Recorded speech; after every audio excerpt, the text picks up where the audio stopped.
Hello and welcome dear students to Easy Technical Education. Students, today we will learn about Faraday's law.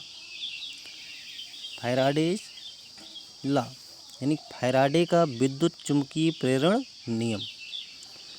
तो Faraday's law of electromagnetic induction भी इसे कहते हैं। तो हम लिखते हुए चलते हैं, क्या है Faraday's law of electromagnetic induction. तो पहले हेडिंग लिख लिया जाए, फैराडेज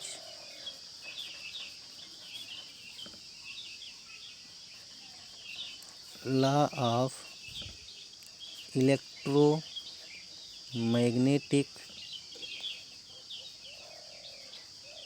इंडक्शन।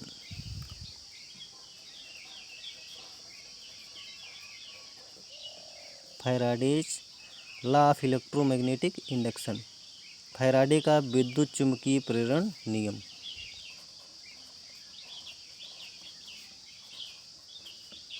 फैराडे का विद्युत चुम्बकीय प्रेरण नियम। स्टूडेंट्स, फैराडे ने दो नियम दिए थे। पहला नियम बताता है कि कैसे ईएमएफ इंड्यूस होता है, और दूसरा नियम बताता है कि कितने अमाउंट का ईएमएफ इंड्यूस्ड हुआ, यानी कि first law and second law. तो पहले हम फर्स्ट लॉ पढ़ लेते हैं। फर्स्ट लॉ क्या कहता है?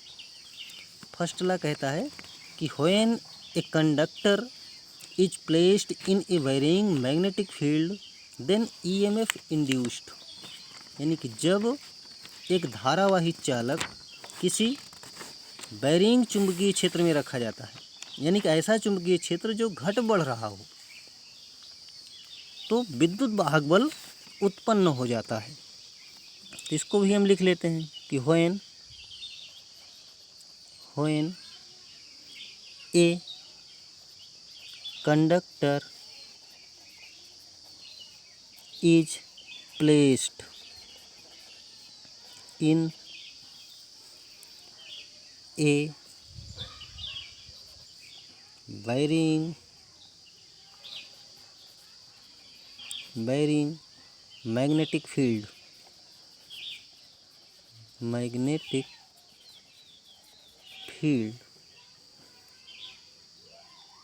then EMF induced,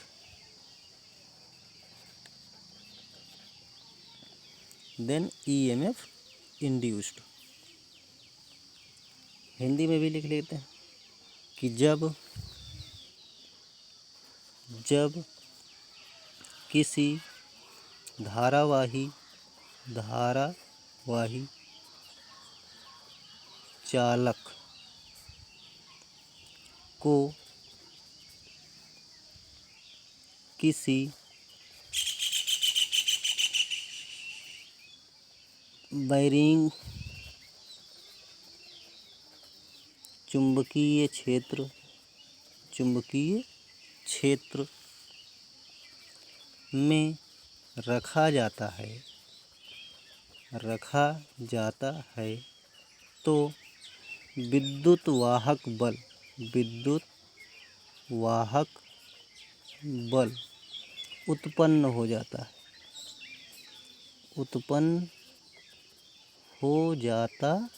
है। ये फर्स्ट लॉ ऑफ फैराडेज है, ठीक। या आप इस डेफिनेशन को एक और टाइप से भी लिख सकते हैं, या when a magnet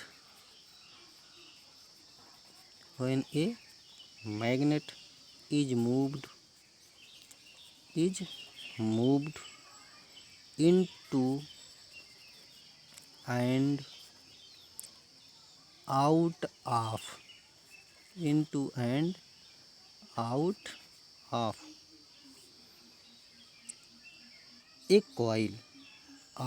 a coil, induced EMF, then a EMF induced। यानी कि जब कोई चुंबक किसी कॉइल के अंदर बाहर हो रहा हो तो विद्युत वाहक बल उत्पन्न हो जाता है। इसे भी लिख लेते हैं। जब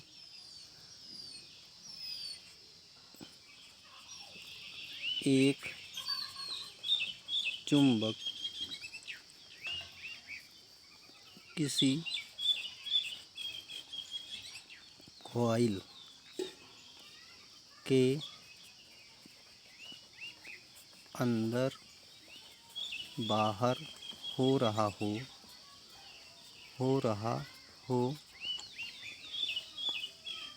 तो एक विद्युत वाहक बल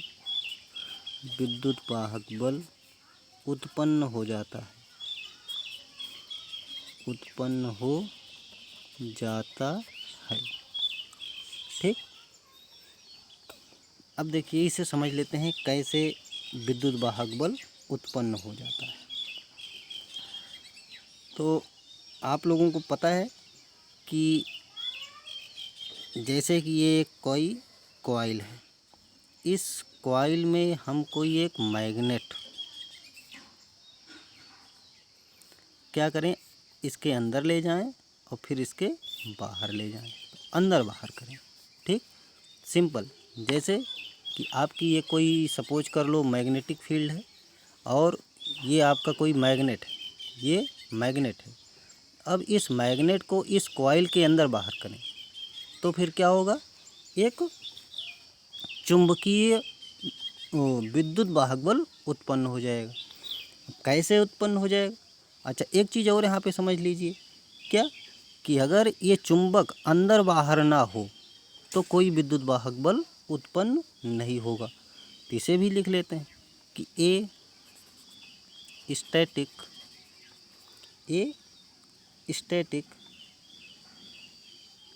मैग्नेटिक फील्ड,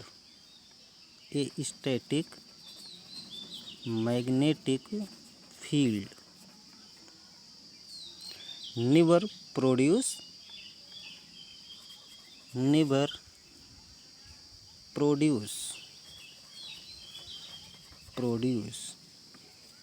करंट और EMF। करंट ही लिख लीजिए, चाहे जो लिखो, EMF। ठीक, यानी कि आगे भी लिख लीजिए, नो करंट फ्लो, ज़्यादा क्लियर हो जाएगा। नो करंट यानी आई फ्लो, यानी कि जब चुंबक आपका स्थिर रहेगा तो कभी धारा नहीं बहेगी और ना ही कोई विद्युत वाहक बल उत्पन्न होगा। यानी कि जब चुंबक स्थिर रहेगा या चुंबकीय क्षेत्र स्थिर रहेगा तो कोई धारा नहीं बहेगी। ये चीज़ समझ में आई? अच्छा, कैसे चुंबक जब इन आउट होता है तो EMF इंड्यूस होता है। ठीक, तो आपको पता है कि जैसे कि सपोज कर लीजिए ये आपका मैग्नेट है,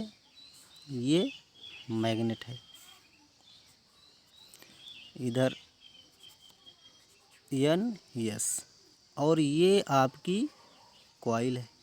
तो आपको पता है जहाँ पे मैग्नेट होता है वहाँ से मैग्नेटिक फील्ड लाइन निकलती है नॉर्थ पोल से, तो मैग्नेटिक फील्ड लाइन निकल रही है। अब सपोज कर लीजिए कि यहाँ पे कितनी मैग्नेटिक फील्ड लाइन है, कुछ भी मान लो, ऐसे कर दीजिए। सपोज कर लो वो मैग्नेटिक फील्ड लाइन 10 है, 10 लाइन्स। अब अगर ये स्थिर रहेगा तो 10 लाइन्स ही रहेगी हमेशा। तो जब फ्लक्स में परिवर्तन होगा नहीं, यही तो फाई है फ्लक्स। जब इसमें चेंजिंग होगी नहीं तो ईएमएफ इंड्यूस्ड होगा नहीं। अब देखो हम क्या करते हैं, इस चुंबक को थोड़ा दूर लेके जाते हैं। ये चुंबक दूर ले गए, इस चुंबक को दूर ले गए। जब हम दूर लेके चले गए तो अब क्या होगा, देखो अभी तक सपोज करो 10 लाइन पास हो रही थी, अब कितनी पास होगी, अब तो थोड़ा और कम पास होगी, अब तो 5 ही की होगी, 5 लाइन पास होगी। अब 5 कम हो गया, तो अब देखो ये 5 में चेंजिंग हो रही है।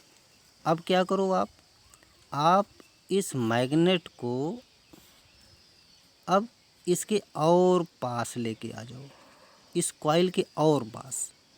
तो अगर इस कॉइल के और पास लेके आएंगे तो क्या होगा, अब कुछ ज़्यादा नंबर ऑफ फ्लक्स पास होने लगेंगे, यानी कि 5 ज़्यादा हो जाएगा। सपोज कर लो 20 लाइन्स पास हो रही हैं। अब ये हुआ क्या, ये मैग्नेट के अंदर बाहर होने से यहाँ पे फ्लक्स में परिवर्तन हो गया, यानी फाई चेंज हो रहा है। तो जब फाई चेंज हो रहा है तो फिर क्या होगा, तो यही तो है कि ईएमएफ इंड्यूस्ड हो गया। क्या, ईएमएफ इंड्यूस्ड हो गया, तो यही रीज़न है। तो इसको हम कुछ ऐसे भी देख लेंगे कि यहाँ पे हम क्या करें, ऐसे बना दें, एक गैल्वेनोमीटर लगा के हम देख लेते हैं। गैल्वेनोमीटर लगा के हम चेक करेंगे, एक्सपेरिमेंट जब करेंगे तो गैल्वेनोमीटर लगा लेंगे। तो जब गैल्वेनोमीटर लगाएंगे तो फिर हम देखेंगे क्या, हम गैल्वेनोमीटर लगा लिए। अब गैल्वेनोमीटर हमारा लगा है तो यहाँ पे कोई करंट फ्लो हो नहीं रहा है, तो नो करंट, यहाँ पे नो करंट, यानी फाई में परिवर्तन नहीं हो रहा। अब देखो यहाँ पे, और फिर जैसे एक बार आपने क्या किया, थोड़ा दूर किया फिर अंदर कर दिया, तो एट दिस टाइम देखो 5 फिर 20, यानी 5 चेंज हो गया कि नहीं, यानी आपको मिल गया, 5 में परिवर्तन मिल गया। तो यही जो 5 में परिवर्तन है, तो यही क्या कारण होता है, इसी कारण आपका ईएमएफ इंड्यूस्ड होता है। ये बात समझ में आई। तो आप इसको एक्सप्लेन भी कर दीजिएगा अगर कहीं पूछा जाए तो, ठीक। तो आप लिख सकते हैं इसकी वजह से, यानी कि ड्यू टू, आप कुछ ऐसे लिख सकते हो, ड्यू टू मूवमेंट ऑफ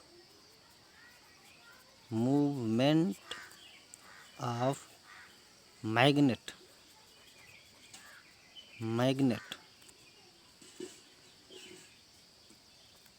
क्या हो रहा है, ये जो पासिंग मैग्नेटिक फील्ड लाइंस हैं, पासिंग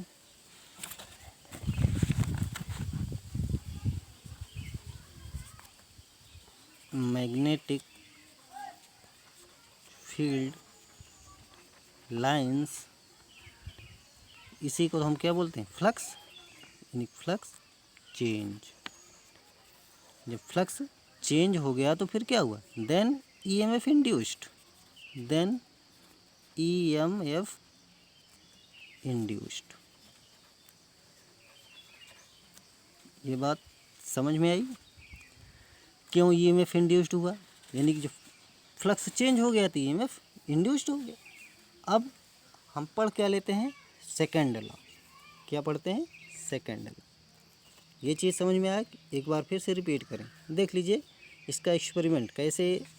सबसे पहले हम जानते हैं कि जब कोई स्टैटिक मैग्नेटिक फील्ड होगी और स्टैटिक कॉइल भी होगी तो फिर क्या होगा, कोई करंट फ्लो नहीं करेगा, ठीक। लेकिन जैसे ही हम इस मैग्नेट को अप डाउन आगे पीछे करते हैं उसी समय फाई में चेंजिंग हो जाती है। तो यही फाई में जो चेंजिंग है यही तो हमारी ईएमएफ है। बात समझ में आई। अब दूसरा नियम देख लेते हैं, second law.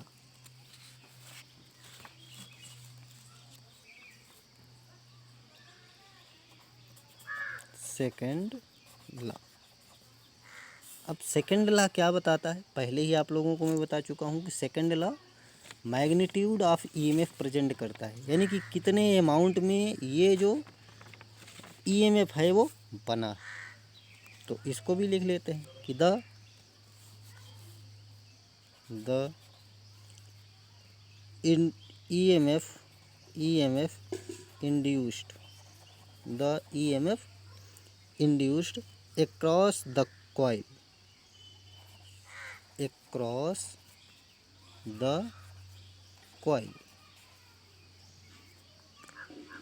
equal to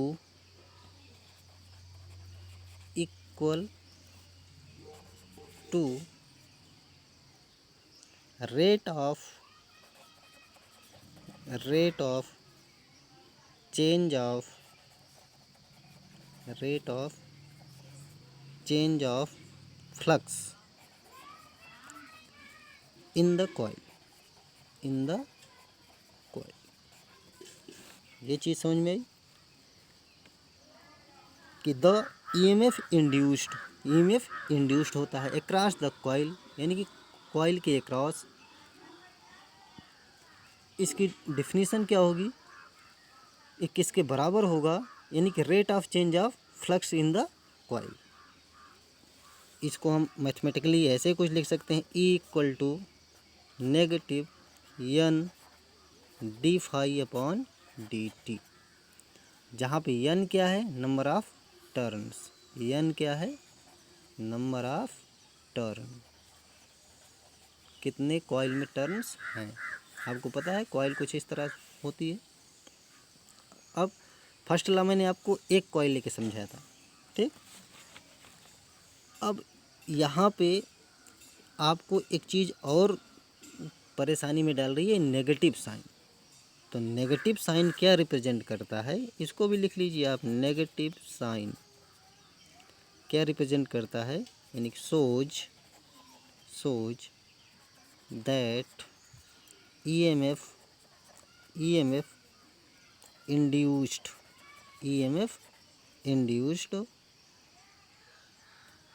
always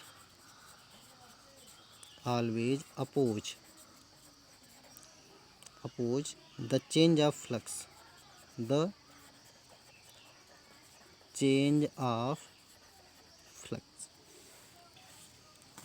ये किस रूल से है, बाय द लेंज लॉ।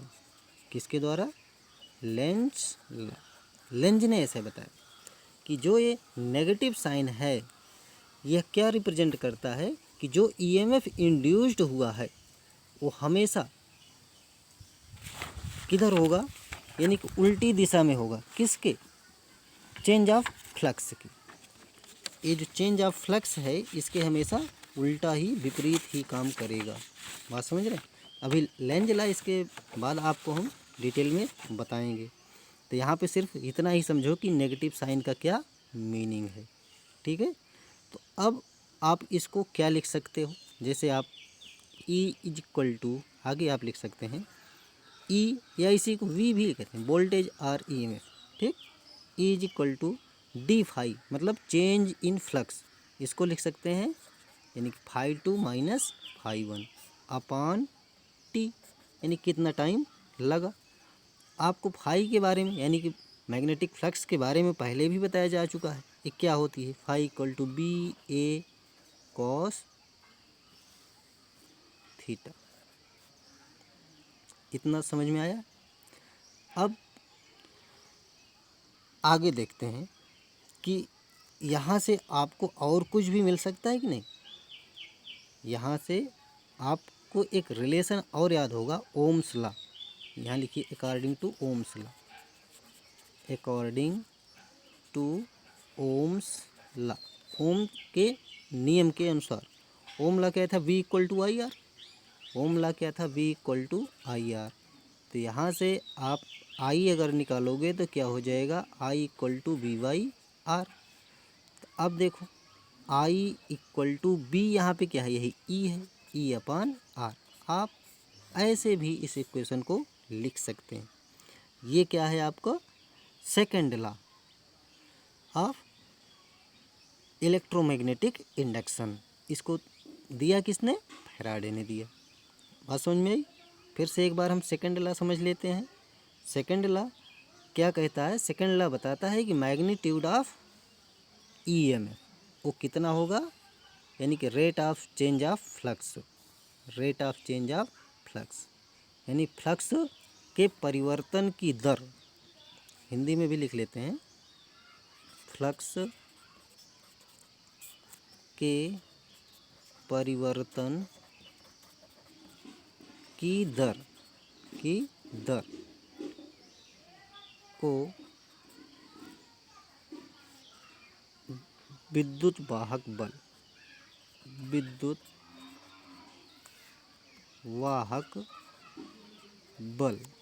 कहते हैं। बात समझ में आई? ई इक्वल टू, अभी आपने लिखा ये N d phi upon d t, यही आपकी क्या है? इक्वेशन। बात समझ में आई? अब इसको अगर आप और भी लिखना चाहो तो यहाँ से लिख सकते हैं आप, I equal to E by R तो हो गया। अब ई इक्वल टू आपने निकाला था, कितना आया था? E equal to d phi by d t, तो आप इसको ऐसे भी लिख सकते हैं with negative sign, 1/r d phi upon d t. आप इस इक्वेशन को कुछ ऐसे भी लिख सकते हैं। बात समझ में आई? तो ये रहा आपका फैराडेज सेकंड लॉ। अब मुझे उम्मीद है कि आप लोगों को Faraday's law of electromagnetic induction ठीक से समझ में आया होगा। जिस किसी को कहीं भी डाउट हो वो हमें ज़रूर कमेंट करे।